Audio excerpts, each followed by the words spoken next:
స్తుతి పాడుటకే బ్రతికించిన జీవనదాతవు నీవేనయ్యా. ఇన్నాళ్ళుగా నన్ను తల్లివలే నన్ను నీ ప్రేమ నాపై ఎన్నడు మారదు యేసయ్యా.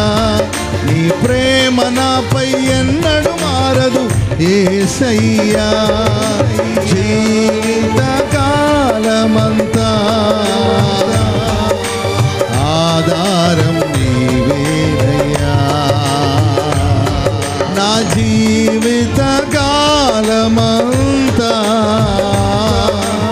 ఆరాధించి గణపరతులు స్తుతి పాడుట